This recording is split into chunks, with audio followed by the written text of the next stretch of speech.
بسم الله الرحمن الرحيم. عفى الله عنك لم أذنت لهم حتى يتبين لك الذين صدقوا وتعلم الكاذبين. لا يستأذنك الذين يؤمنون بالله واليوم الآخر أن يجاهدوا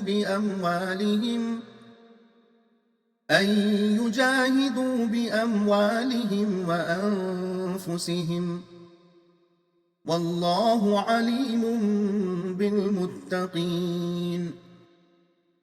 إنما يستأذنك الذين لا يؤمنون بالله واليوم الآخر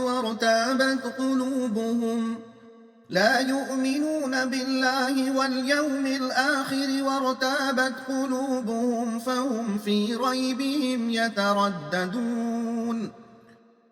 ولو أرادوا الخروج لأعدوا له عدة ولكن كره الله بعاثهم فثبطهم وقيل اقعدوا مع القاعدين. لو خرجوا فيكم ما زادوكم إلا خبالا ولأوضعوا خلالكم يبغونكم الفتنة وفيكم سماعون لهم، والله عليم بالظالمين. لقد ابتغوا الفتنة من قبل وقلبوا لك الأمور حتى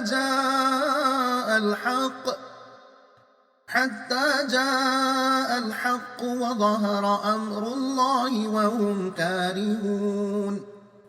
ومنهم من يقول ائذن لي ولا تفتني، ألا في الفتنة سقطوا وإن جهنم لمحيطة بالكافرين. إن تصبك حسنة تسؤهم وإن تصبك مصيبة يقولوا قد أخذنا أمرنا من قبل ويتولوا وهم فرحون. قل لن يصيبنا إلا ما كتب الله لنا هو مولانا وعلى الله فليتوكل المؤمنون. قل هل تربصون بنا إلا إحدى الحسنيين ونحن نتربص بكم أن يصيبكم الله بعذاب من عنده أو بأيدينا فتربصوا إنا معكم متربصون.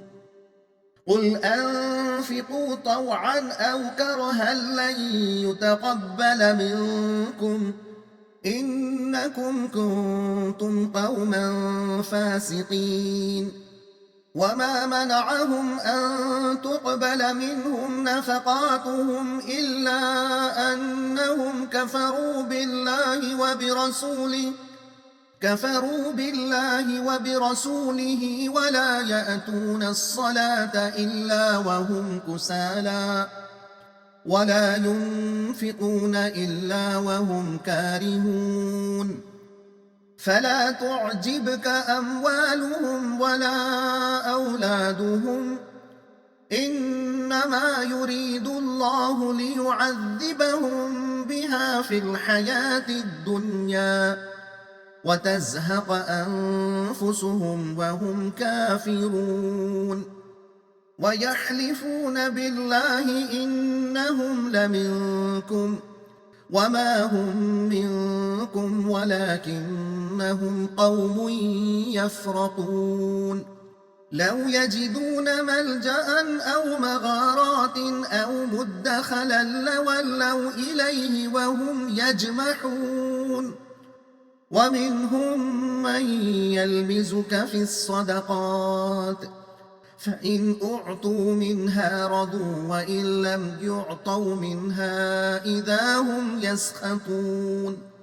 ولو أنهم رضوا ما آتاهم الله ورسوله وقالوا حسبنا الله سيؤتينا الله من فضله ورسوله إنا إلى الله راغبون۔ مضمون: جہاد مسلمانوں کے لیے ایمان کی کسوٹی ہے۔ مطلب کفر و اسلام کی کشمکش ایک کسوٹی ہے۔